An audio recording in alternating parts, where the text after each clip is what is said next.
आपके शहरों में अपराध होगा, ले लगाओ।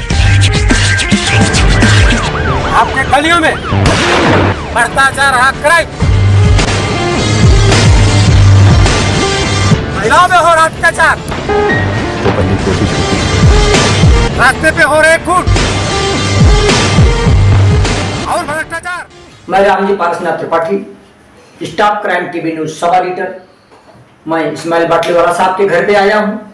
मैं इनसे एनआरसी मेरा हक है के बारे में मैं जानना चाहता हूँ कि इसमें कौन कौन सा ऐसा डॉक्यूमेंट है जिससे कि लोग सिद्ध कर पाएं कि हम एनआरसी के अंतर्गत आते हैं।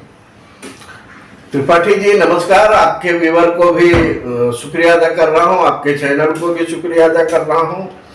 बहुत अहम मौजू है आपने जो सवाल किया है। वैसे मैं ये कहूँगा कि हमने जो एनआरसी मसौदा तैयार किया है, देश को समर्पित किया है, उसका पीडीएफ लोगों को व्हाट्सएप नंबर से मिल जाएगा, वो त्रिपाठी जी के नंबर से भी मिल जाएगा, मेरे नंबर से भी मिल जाएगा। लोगों ने पढ़ना चाहिए, उन्हें बहुत आसानी हमने पैदा करने की कोशिश की है। सवाल ये है कि जिनके पास डॉक्यूमेंट है वो तो है, उन्हें बहुत कुछ चिंता करने की जरूरत नहीं है, लेकिन जो नया सिस्टम आया है उस पर चिंता करने की जरूरत है कि ये जो कंप्यूटराइज जो नया सिस्टम आया है क्या उसको फुलफिल करना है, इतना ही उन्हें चिंता करना है। लेकिन हमने उन तबकों का अध्ययन किया है, खोजबीन की है, जिनके पास डॉक्यूमेंट बिल्कुल ही नहीं है। जी जी जी।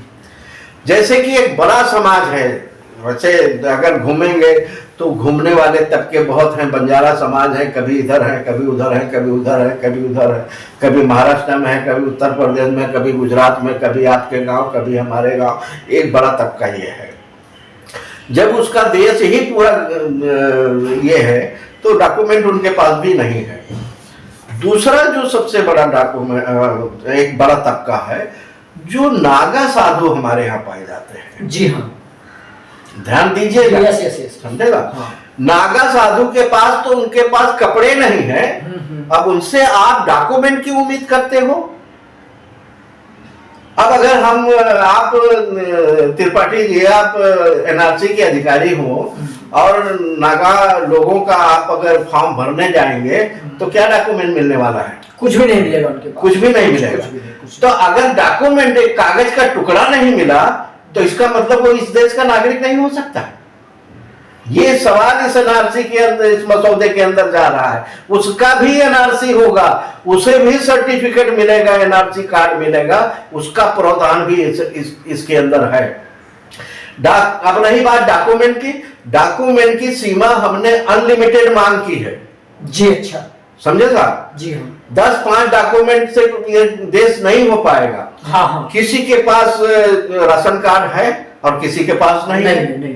किसी के पास पैन कार्ड है, किसी के पास नहीं है, किसी के पास आधार कार्ड है, किसी के पास नहीं है, किसी के पास जमीन जायदाद के कागजात हैं, किसी के पास नहीं है, किसी के पास दुकान मकान वगैरह के कागजात है, किसी के पास नहीं है।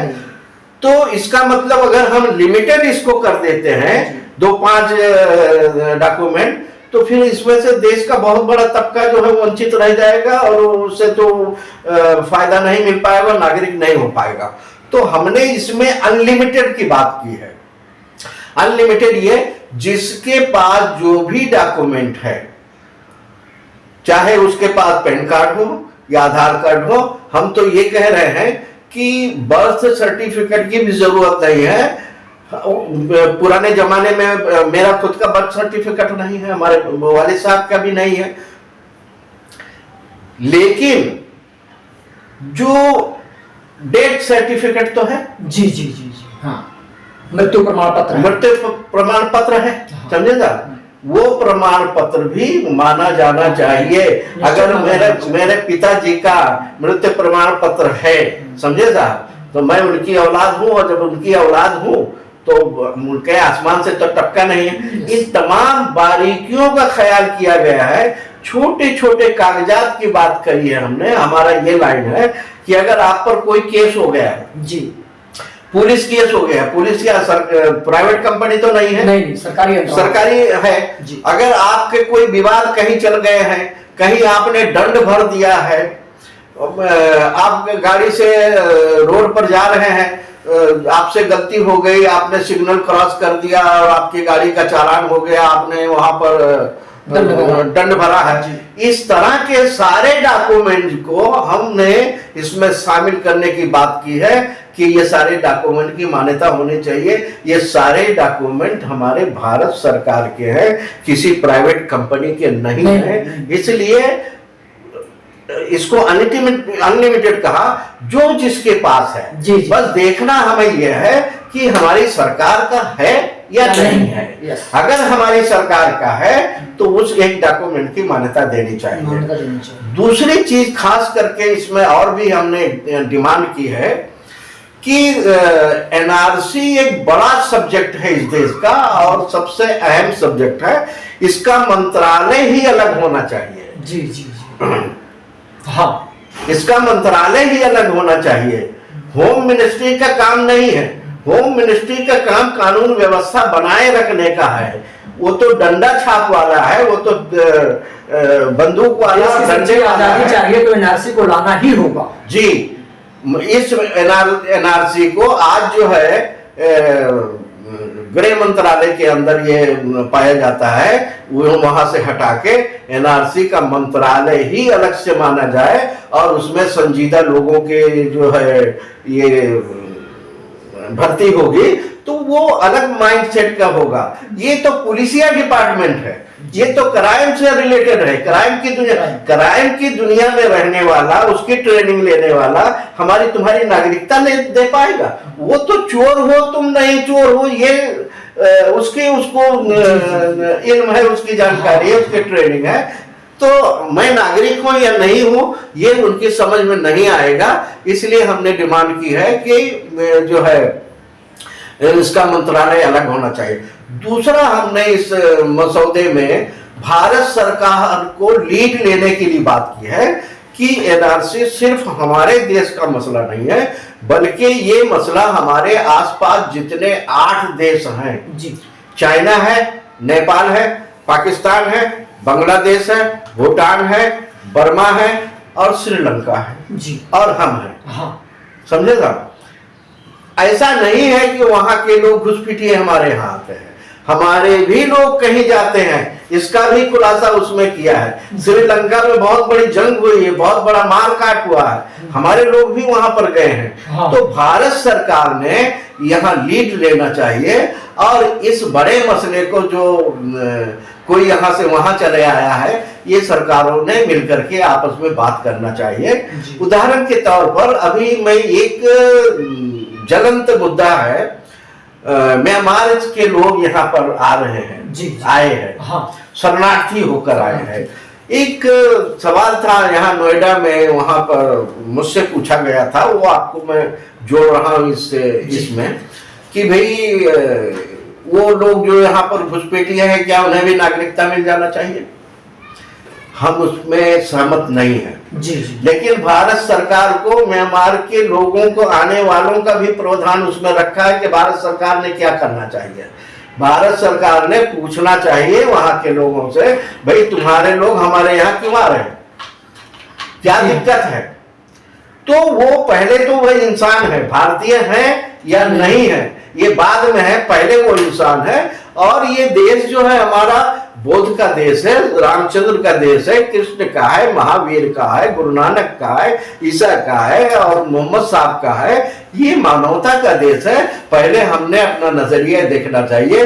वो इंसान है, उसे वहां उस देश में बर्मा में दिक्कत हुई थी तो उसे लगा कि ये अमन का शहर है, ये अमन का गांव है, ये अमन का देश है, इसलिए वो वहां से अशांति थी, इसलिए यहाँ अमन की जगह पे आ गया है। उनके लिए भी हमारे सरकार ने प्रावधान करना चाहिए और डट कर सवाल करना चाहिए कि भाई तुम्हारे लोगों को इतनी दिक्कत है, जो बॉर्डर क्रॉस करके तमाम दिक्कतें उठाते हुए, इतनी तकलीफ उठाते हुए हमारे देश में आ रहे हैं, इसके लिए इनकी जिम्मेदारी तुमने लेना चाहिए। इनको ले जाइए अपने देश और हमें गारंटी दीजिए, एग्रीमेंट करके दीजिए कि आने वाले समय में इनके साथ कुछ नहीं होगा। ये तमाम बातें इसके अंदर रखी गई हैं। जी जी जी, बहुत बड़ी जानकारी दिया इस्माइल बाटलीवाला साहब ने। सागर कहता है लहराकर मन में गहराई लाओ, पर्वत कहता शीश उठाकर तुम भी ऊंचे बन जाओ। और इस्माइल बाटलीवाले साहब आप सभी लोगों से कहते हैं कि अगर समझदार हो तो हमारे साथ जुड़ जाओ, ताकि आपका भला हो और देश का भला हो, ना कि सिर्फ उनका भला हो और हमारा भला हो, आप सबका भला है। लेकिन कर भला तो हो भला, भलाई की डगर पर इस उम्र में भी एक बूढ़ा से इस उम्र में भी निकल पड़ा है। आप लोगों को उनके हौसले बुलंद करने की जरूरत है, कमेंट करने की जरूरत है। आप बताइए अगर कहीं कुछ कमी है तो उसको भी दर्शाइए, ताकि उसको हम सुधार सकें और उसकी रिप्लाई आपको दे सकें।